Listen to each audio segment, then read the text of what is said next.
दोस्तों, कैसे हो आप सब। नए साल मुबारक हो आप सबको। आज जन 2020 का दूसरा दिन है और आज 2 जनवरी है, तो आप सबको हैप्पी न्यू ईयर। और चलिए अब हम शुरू करते हैं अपना क्लासेस। पिछले वीडियो में हमने पढ़ा था प्रेजेंट परफेक्ट कंटीन्यूअस टेंस का अफर्मेटिव सेंटेंस। अब हम आज पढ़ेंगे निगेटिव सेंटेंस और इंट्रोगेटिव सेंटेंस। इसमें ज़्यादा कुछ परिवर्तन नहीं है, थोड़ा बहुत नियम रूल्स चेंजिंग है, अफर्मेटिव से थोड़ा सा फर्क पड़ता है। तो आइए शुरू करते हैं क्लासेस। सबसे पहले हम पढ़ेंगे स्ट्रक्चर। पहले निगेटिव सेंटेंस का हम स्ट्रक्चर समझाएंगे आपको, उसके बाद एग्जाम्पल। स्ट्रक्चर लिखेंगे और एक नियम लिख देंगे। हाँ तो दोस्तों, ये रहा रूल नंबर 1। रूल नंबर 1 है, इसमें हम हैज़ हैव के तुरंत बाद नॉट लगाते हैं, उसके बाद बीन का प्रयोग करते हैं। बाकी पूरा रूल जैसा है वैसा ही रहेगा जैसे अफर्मेटिव सेंटेंस में बताया गया था आपको। सिर्फ इसमें चेंजिंग ये है कि अगर वाक्य में नहीं शब्द आए या नकारात्मक शब्द आए तो हैज़ के बाद या हैव के बाद तुरंत जस्ट बाद नॉट लगाते हैं, फिर बीन का प्रयोग करते हैं। जैसे हम इसका एक लिख देंगे स्ट्रक्चर। स्ट्रक्चर लिखते हैं, स्ट्रक्चर लिखते हैं तो स्ट्रक्चर में देखिए समझाते हैं आपको। जैसे आगे सब्जेक्ट, पहले सब्जेक्ट आता है, उसके बाद हेल्पिंग वर्ब के स्थान पे हम हैज़ हैव करते थे ना, हैज़ हैव। अब अफर्मेटिव सेंटेंस में बताया गया था आपको कि have have has have plus been लगता था, लेकिन यहाँ पे प्लस नॉट लगेगा, फिर बीन लगेगा, उसके बाद नॉट के बाद been. Has have plus not plus been plus verb first form plus ING plus object plus since for plus time. Okay दोस्तों, तो चलिए हम एक एग्जाम्पल इसका समझ लेते हैं। Example number 1। एग्जाम्पल नंबर 1, ठीक दोस्तों। एग्जाम्पल हम ले लेते हैं, वह 4 दिन से बीमार नहीं चल रही है। क्या? वह 4 दिन से बीमार नहीं चल रही है। तो चलिए लिखते हैं हम। हाँ तो देखिए, वह 4 दिन से बीमार नहीं चल रही है। सबसे पहले तो रही है आ गया, तो समझ लीजिए कि ये फेमिनिन जेंडर है, मतलब ये लड़की के लिए प्रयोग किया गया है। तो सी के वाह के लिए हम सी का प्रयोग करेंगे, सी। अब सी ही सी तथा एक वचनकर्ता के साथ हम हैज़ का प्रयोग करते हैं, तो हैज़ लगाएंगे, सी हैज़। अब नहीं आ गया ना, नहीं शब्द आया, तो नहीं के लिए हम नॉट का प्रयोग करेंगे, सी हैज़ नॉट। अब नॉट के बाद बीन का प्रयोग करेंगे, नॉट बीन। अब बीमार की इंग्लिश होती है सिक। हाँ तो बीमार का होता है सिक। अब इसमें देखिए, इसमें जो हेल्पिंग वर्ब ही है, इसमें वर्ब का काम कर रही है। इसमें ये जो बीमार है ये ऑब्जेक्ट है, तो ऑब्जेक्ट में तो आईएनजी जुड़ेगा नहीं, तो आईएनजी का जुड़ेगा नहीं तो ये हो जाएगा सिक। इसमें जो हेल्पिंग वर्ब ही है ना, यही मेन वर्ब का कार्य कर रही है, इसलिए इसमें आईएनजी नहीं जुड़ेगा, इसमें इसलिए नॉर्मल बनेगा। तो सी हैज नॉट बीन सिक। अब कितने दिन से? 4 दिन से। 4 दिन तो कोई निश्चित नहीं होता, पता नहीं कौन से 4 दिन से बीमार नहीं है, तो इसके लिए 4। अनिश्चित काल के लिए सिंस अनिश्चित काल के लिए फॉर और निश्चित काल के लिए सिंस का प्रयोग करते। तो ये अनिश्चित काल है, 4 दिन, पता नहीं कौन से 4 दिन से। 4 दिन कोई फिक्स नहीं होता ना, तो इसलिए फॉर। अब फॉर 4 डेज। ओके दोस्तों, चलिए हम चलते हैं नेक्स्ट एग्जाम्पल की तरफ, नंबर 2। तो आते हैं, समझते हैं। मुझे 4 दिनों से बुखार नहीं आ रहा है। नहीं आ रहा है, क्या नहीं आ रहा है? बुखार नहीं आ रहा है। तो चलिए मुझे के लिए हम क्या प्रयोग करते हैं? आई, और आई के साथ हैव लगाएंगे, हैव, लेकिन नहीं आ रहा तो नॉट भी लगेगा, और not have not continuous tense है, परफेक्ट कंटिन्यूअस टेंस है तो बीन भी लगेगा। तो आई हैव नॉट बीन, अब क्या नहीं हो रहा है, बुखार नहीं आ रहा है, तो बुखार के लिए हम प्रयोग करेंगे सफर, सफर में आईएनजी जोड़ेंगे, सफरिंग, सफरिंग FERING, सफरिंग। अब फ्रॉम फीवर हो जाएगा, फ्रॉम फीवर। अब क्या नहीं, कितने दिनों से, 4 दिनों से। 4 दिन कोई निश्चित काल नहीं है, अनिश्चित समय है, तो अनिश्चित के लिए हम लगाएंगे फॉर अब कितने दिन, 4 डेज, फॉर 4 डेज। ओके दोस्तों, तो ये हो गया हमारा निगेटिव सेंटेंस। अब हम चलते हैं इंट्रोगेटिव सेंटेंस की तरफ। ओके दोस्तों, चलिए हम इंट्रोगेटिव सेंटेंस आज पढ़ेंगे।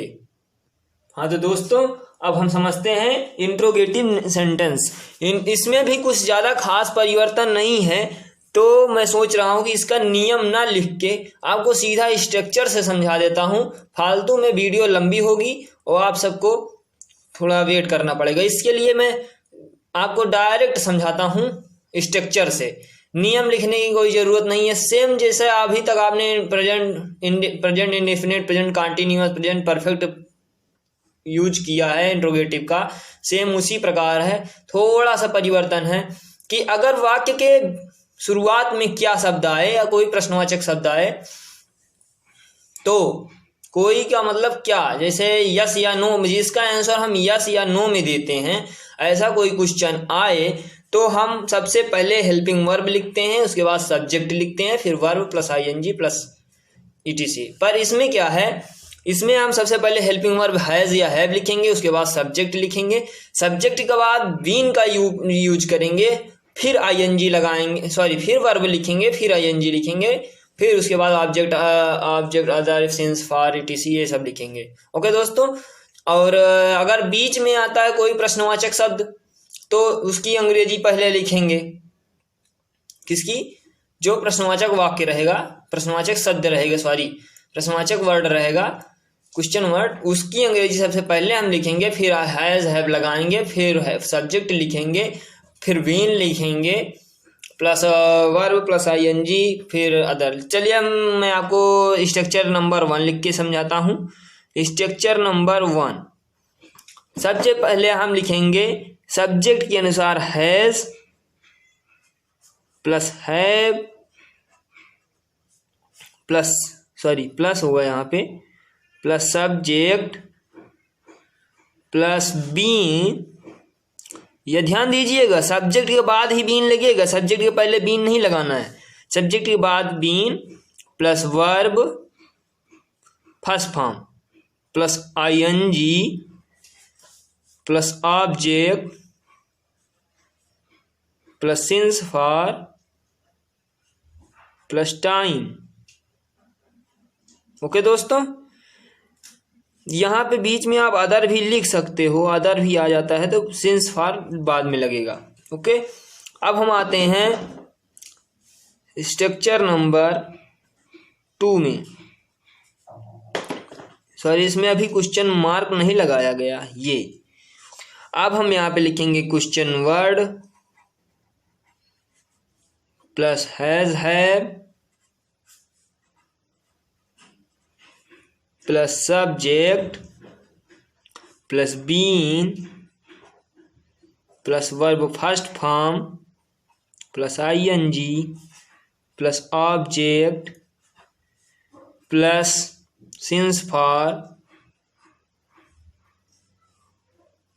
यहाँ पे फॉर नहीं लिखा मैंने, भूल गया, since for plus time plus question mark. Okay, ये हो गया हमारा एग्जाम्पल स्ट्रक्चर नंबर 2। अब इसी में हम आपको इंट्रोगेटिव निगेटिव का भी स्ट्रक्चर लिख देते हैं। तो स्ट्रक्चर नंबर 3 में हम लिखेंगे क्वेश्चन वर्ड, इसमें भी लगा सकते हो सेम उसी प्रकार, बस इसमें आगे क्या बढ़ गया, क्वेश्चन वर्ड बढ़ गया, आप कर सकते हो, plus has have plus subject plus not plus been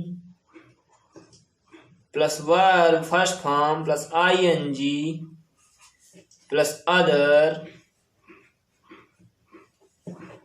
sorry plus object होगा, I N G plus object plus since for plus time plus question mark. Okay दोस्तों, ये हमारा हो गया स्ट्रक्चर हमने पढ़ लिया। अब हम एक एग्जाम्पल समझते हैं। अभी रुकिए, अभी इसमें एक और चीज बताना बाकी है। हाँ, ये और क्या बताना है, और ये बताना है कि अगर how much, how many, which, whose ये शब्द आते हैं तो इनके साथ इनसे संबंधित जो नाउन होता है उसको भी हम लिखते हैं। एक एग्जाम्पल आपको समझाऊंगा तो आपको समझ में आ जाएगा। जैसे हम एग्जाम्पल ले लें, तुम्हारी दुकान पर कितने लड़के काम कर रहे हैं। ठीक है, तुम्हारे दुकान पर कितने लड़के काम कर रहे हैं, तो इसमें हाउ मेनी आया ना, हाउ मेनी के साथ हम उसके संबंधित नाउन जोड़ते हैं। तो जैसे इसका टेंस बनाएंगे, how many boys have been working in your shop. ठीक है, कितने, how many boys has been working, have been working, क्योंकि बहुत सारे बच्चों की बात किया जा रहा है, लड़कों की बात किया जा रहा है तो हैव लगेगा, तो have been working in your shop. तो चलिए हम एग्जाम्पल नंबर 1 समझते हैं। एग्जाम्पल नंबर 1, तो देखिए क्या है। एग्जाम्पल नंबर 1 है, क्या माली 1 घंटे से पौधे में पानी दे रहा है। क्या माली 1 घंटे से पौधे में पानी दे रहा है। तो अब एक माली है, बहुत सारे माली तो है नहीं, पहले सब्जेक्ट देखेंगे। बहुत सारे माली नहीं है, एक माली है, एक ही माली का बात किया जा रहा है। तो माली के तो हम इंग्लिश गार्डनर लिखते हैं, बट माली एक वचन करता है तो उसके लिए हम हैज का प्रयोग करेंगे। तो पहले लिखेंगे हैज, अब माली की इंग्लिश लिखेंगे तो हैज द गार्डनर, क्या, हैज द गार्डनर। अब बीन का प्रयोग करेंगे क्योंकि सब्जेक्ट के बाद हम बीन लगाते हैं, तो हैज द गार्डनर बीन। अब क्या नहीं कर रहा, सॉरी क्या कर रहा है, वाटरिंग, क्योंकि पानी दे रहा है तो वाटरिंग लिखेंगे, वाटरिंग।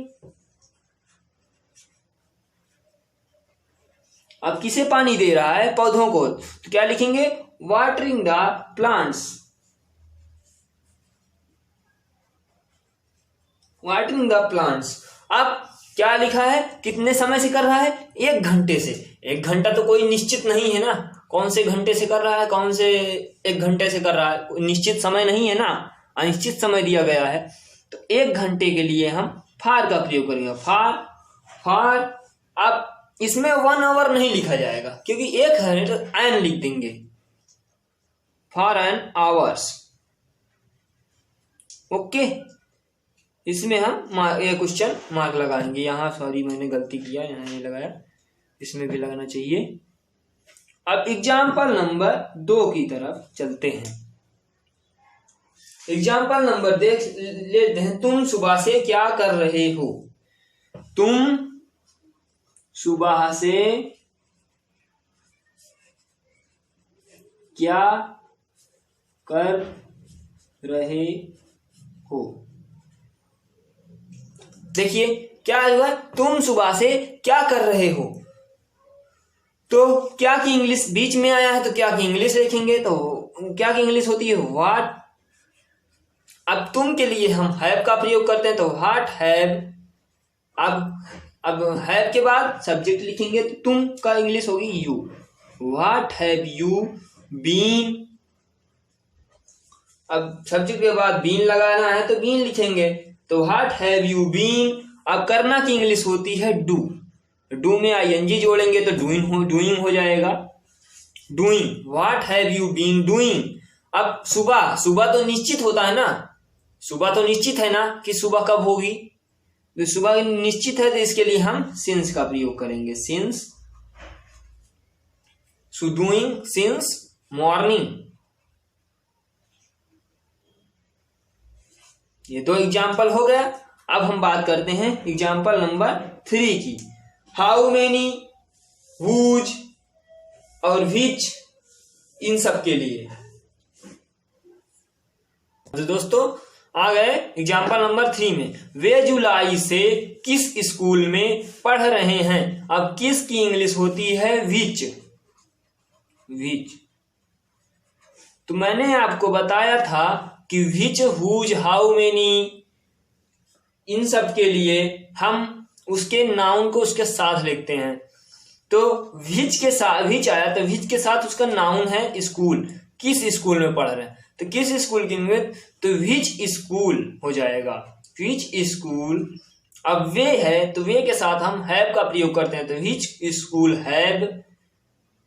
अब सब्जेक्ट लिखेंगे दे, विच स्कूल है दे बीन। अब बीन हो जाएगा बीन, क्योंकि सब्जेक्ट के बाद हमको बीन लिखना है, तो